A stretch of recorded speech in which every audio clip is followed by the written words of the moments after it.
The glass door shattered into fragments as a frantic knock resounded, startling everyone inside the dimly lit lobby. Jacob, now the reluctant caretaker of the once luxurious Highview Hotel, spun around, his pulse spiking. The echo of desperation filled the room before he could even respond. "Please," a young woman's voice cracked through the night. "Let me in. I need shelter." He hesitated, eyes darting to the shadowy outline of the figure outside. His gut told him to turn her away. This place, his family's pride for decades, had turned into little more than a forgotten relic. No one came here anymore. Not since the accidents, the lawsuits, the failures. But her voice cut through his inner turmoil, sharp and raw. Against his better judgment, Jacob stepped forward and unlatched the door. A cold gust rushed in with the girl.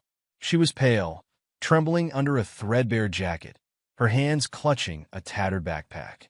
Her eyes, wide and full of a haunted desperation, locked onto his. "I just need a place," she whispered, her breath clouding in the air. "Just for a night." Jacob swallowed, unsure whether it was pity, caution, or his own aching loneliness compelling him. "The hotel's closed," he said firmly, hoping to mask his wavering resolve.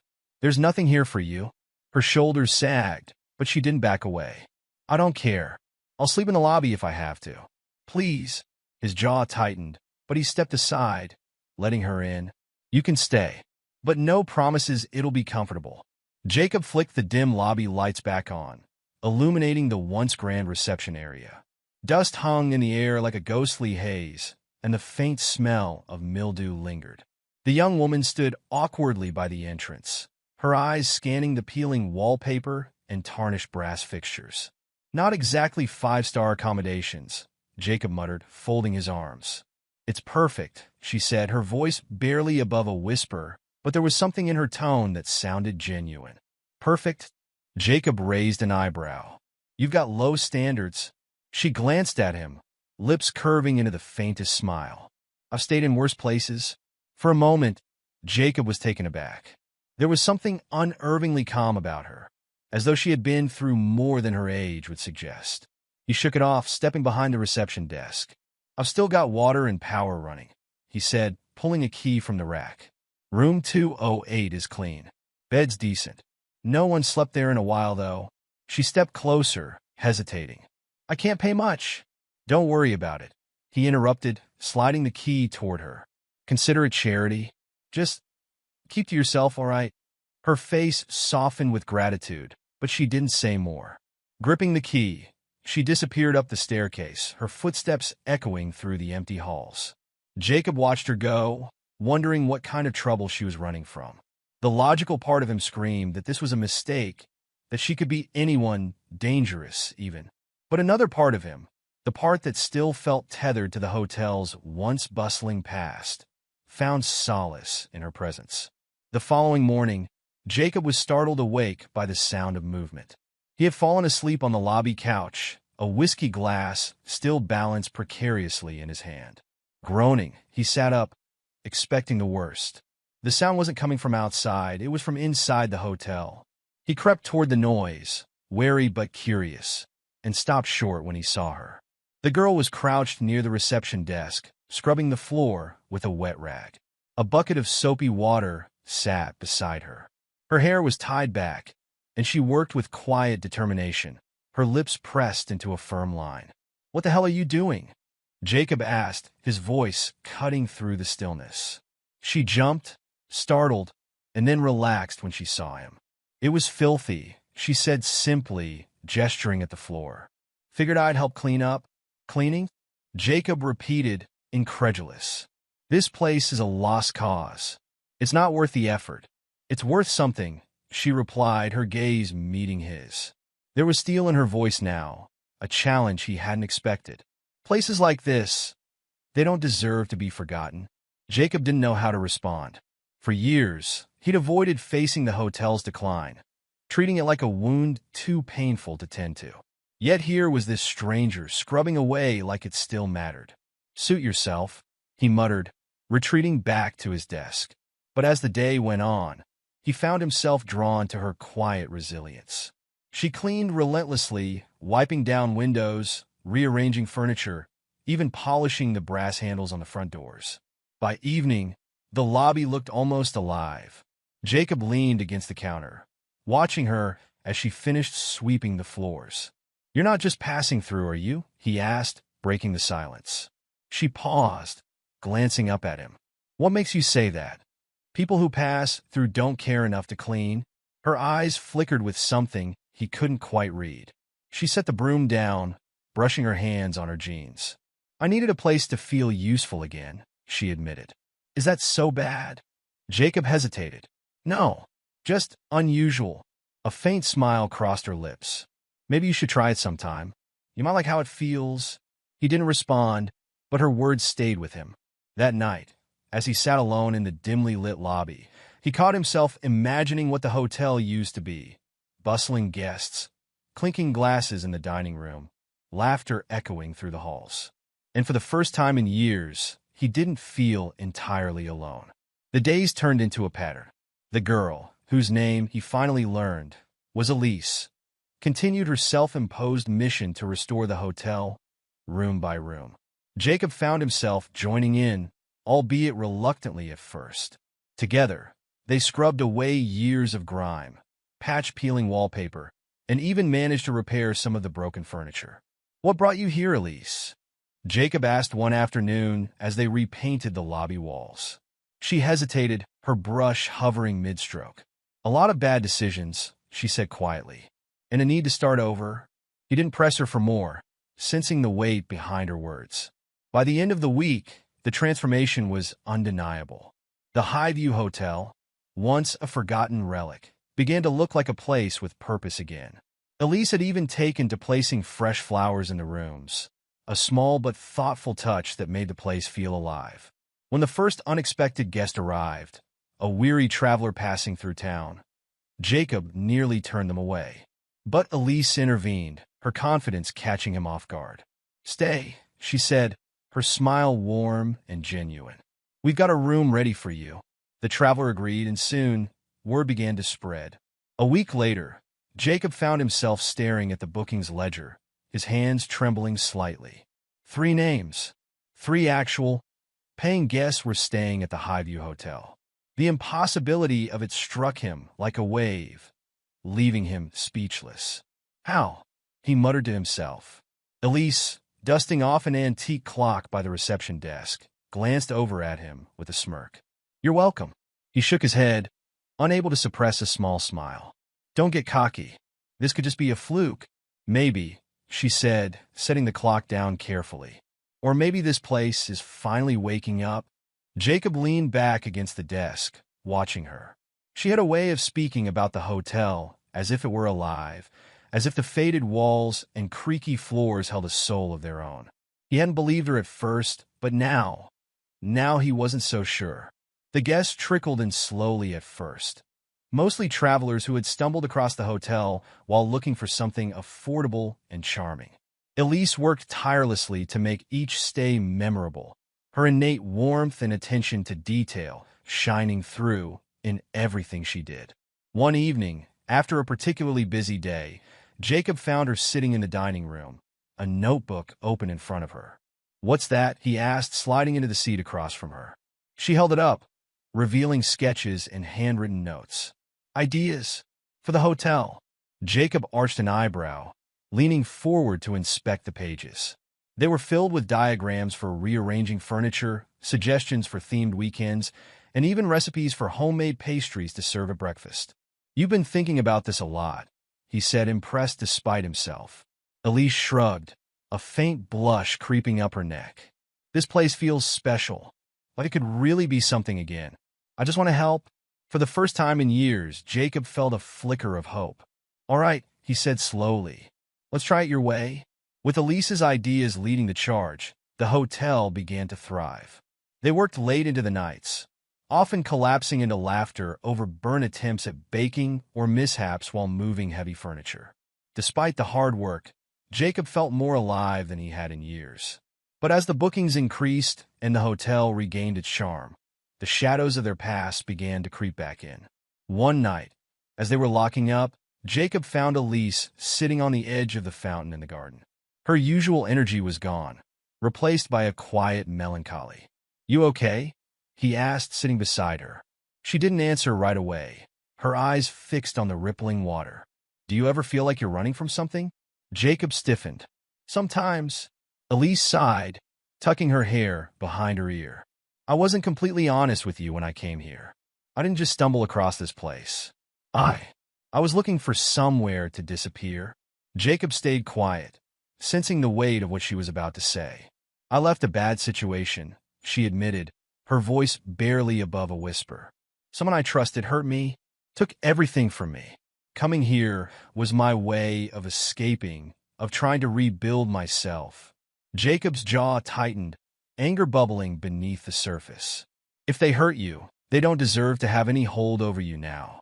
Her eyes met his, glistening with unshed tears. "It's not that simple. The past doesn't just let go." "No," he agreed. "But you've built something here, Elise. Something they can't touch." Her lips quirked into a faint smile. "You think so?" "I know so," he said firmly. For the first time since she arrived, Elise leaned her head on his shoulder, and they sat together in silence, the cool night air wrapping around them like a protective shroud. As the weeks went on, the Highview Hotel became a beacon in the small town. Guests spoke of its cozy charm, the care put into every detail, and the warmth of its owners. Jacob and Elise became an inseparable team, their connection deepening with each shared victory and quiet moment. But peace is a way of drawing the storms. It started with a phone call. Jacob was fixing a broken railing on the front porch when Elise came out, her face pale and her hands trembling. "Who was it?" Jacob asked, setting his tools aside. She swallowed hard, her voice shaky. "Him. He knows where I am." Jacob's blood ran cold. "What did he say?" "He wants to come here," she whispered. "To talk." The very idea of someone threatening the sanctuary they'd built together made Jacob's hands clench into fists. "He's not setting foot in this hotel. Not while I'm here." Elise shook her head. "You don't know him, Jacob. He won't stop. Then we'll make him stop." The days that followed were tense, every sound and shadow putting them on edge. Elise tried to keep busy, pouring her energy into the hotel, but Jacob could see the fear gnawing at her. When the man finally showed up, it was late at night. The headlights of his car pierced the darkness as it rolled up the gravel drive, stopping just short of the hotel's entrance.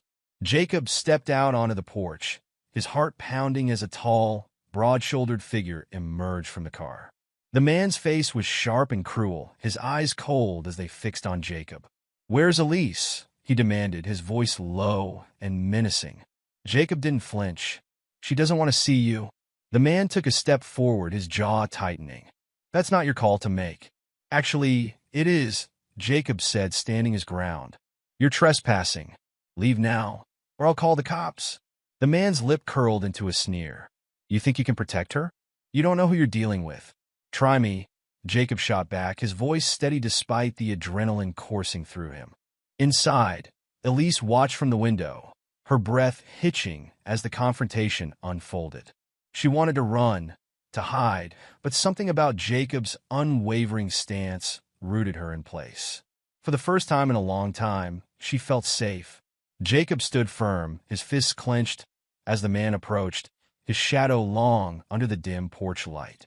The tension was palpable, each step forward filling the air with a suffocating weight. Jacob's heart pounded, but he refused to back down. This was Elise's sanctuary now, and no one, especially not this predator, was going to take that away. "I'm giving you one last chance," Jacob growled, his voice low but steady. "Get in your car. Leave, or you'll regret it." The man smirked, a smugness that spoke of years of manipulation. "You think she's yours to protect? You don't know the first thing about her." "I do. She belongs with me." From behind the window, Elise's hands trembled as she watched the exchange. Jacob's words gave her courage, but the sight of her past standing just feet away sent her spiraling. The walls she'd carefully rebuilt seemed to crumble, exposing the wounds she thought she had buried. "No," she whispered to herself, gripping the windowsill. "Not this time." The man took another step, towering over Jacob now, his expression darkening. "Move," he ordered. Jacob didn't budge. No. The tension exploded. The man lunged forward, shoving Jacob hard against the railing. Wood creaked and splintered under the force, but Jacob didn't let up. Fueled by anger and the need to protect, he swung back, landing a punch square across the man's jaw. The two grappled in the dim light, their struggle violent and chaotic. The man was bigger, stronger, but Jacob had resolve on his side. Suddenly, a voice cut through the chaos. "Stop!" Both men froze, panting, and turned to see Elise standing on the porch steps, her face pale, but her eyes blazing with determination. "This ends now," she said firmly, her voice steady despite the fear threatening to claw its way out. The man sneered. "Elise, don't be stupid. You think you can just walk away from me?" "I already have," she said, stepping closer. "You don't control me anymore. You don't scare me. And you're not welcome here." Her words hung in the air, their finality striking like thunder. The man's bravado wavered. He glanced between Elise and Jacob, weighing his options. For the first time, he saw that he wasn't in control. "You'll regret this," he spat, but his voice lacked conviction. He turned, storming back to his car. Gravel crunched under his feet as he climbed in, slamming the door behind him. Jacob and Elise stood in silence, their breaths heavy as the car peeled out of the driveway, its taillights disappearing into the darkness.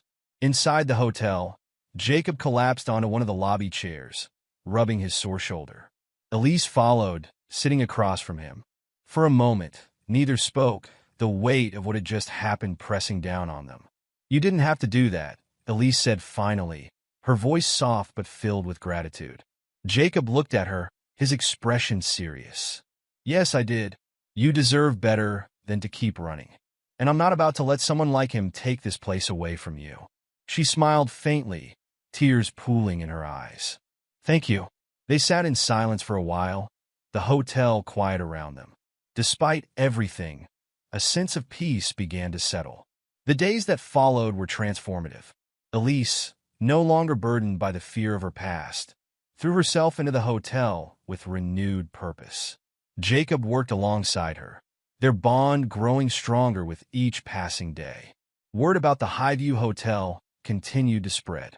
Guests praised its unique charm, and Elise's warmth left a lasting impression on everyone who walked through the doors.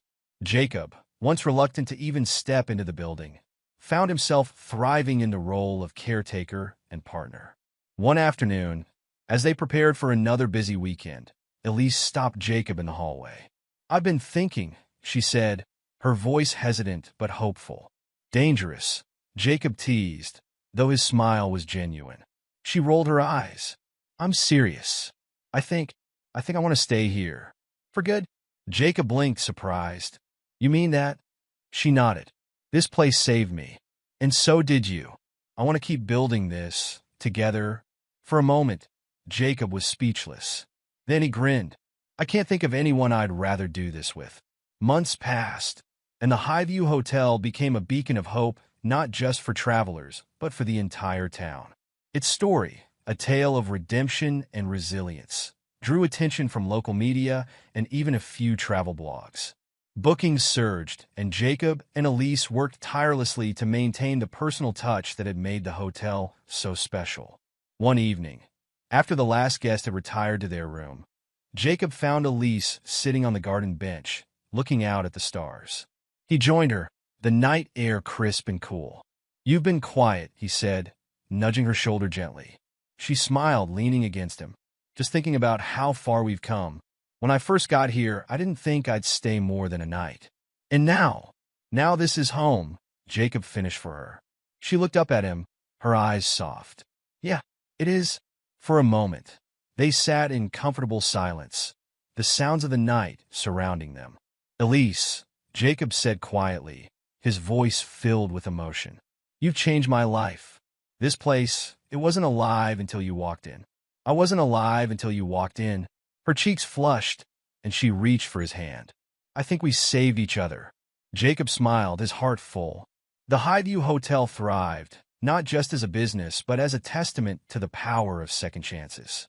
Jacob and Elise, bound by their shared journey, found not only purpose but a love that made every challenge worth it.